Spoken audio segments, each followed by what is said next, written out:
Is Nirmala Sitharaman going to be the best finance minister India has ever seen?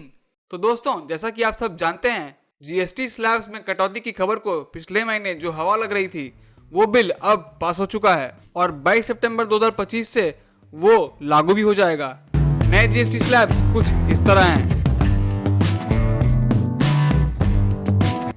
आज से कुछ साल पहले कुछ खरीदने पर जो एक जंगल ऑफ टैक्सेस पे करना होता था, ना तो वो समझ में आता था और ना ही हलक के नीचे उतरता था।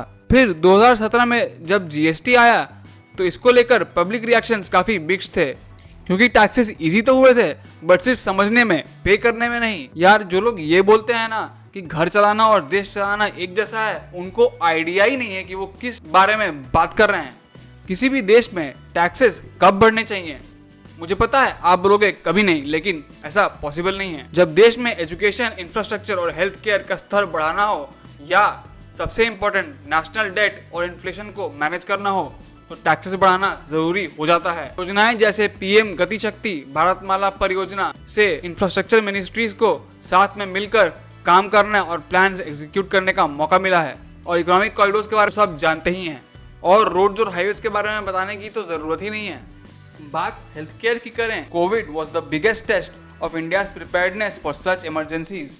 और हम सब ने कितने भी बर्तन बजाए हों, इंडिया ने अपने साथ साथ 100 और कंट्रीज को वैक्सीन एक्सपोर्ट किया है। देखो यार, ऑक्सीजन सिलेंडर्स को लेकर निचले स्तर पर जो भी कालाबाजारी हो रही थी, वो एक इंसान का सेट ऑफ वैल्यूज दर्शाता है, ना कि गवर्नमेंट का देश को लेकर ओवरव्यू। 2016 से एजुकेशन में भी काफी ग्रोथ हुआ है। Rate of student enrolment to higher education have improved. इसका मतलब ये है कि अब ज़्यादा से ज़्यादा बच्चे पढ़ाई बीच में अबैंडन नहीं कर रहे हैं। मेरा पॉइंट ये है कि सिर्फ वोट दे देने से आपने सरकार को खरीद नहीं लिया है।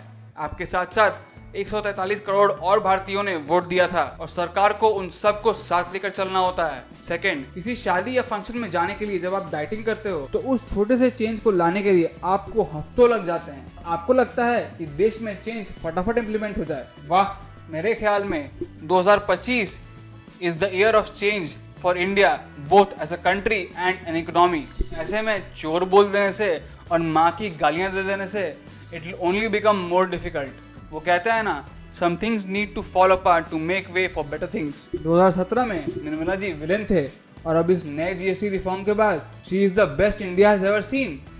वाह, मॉब मेंटालिटी। लगता है सब नीतीश जी के वे ऑफ पॉलिटिक्स से इंस्पायर हो रहे हैं। तो मेरे दोस्त, पेशेंस रखो। जनता और देश के लिए सरकार के पास एक विजनरी अप्रोच है, which is not based on short term benefits but long term tangible goals, which will help India stand toll.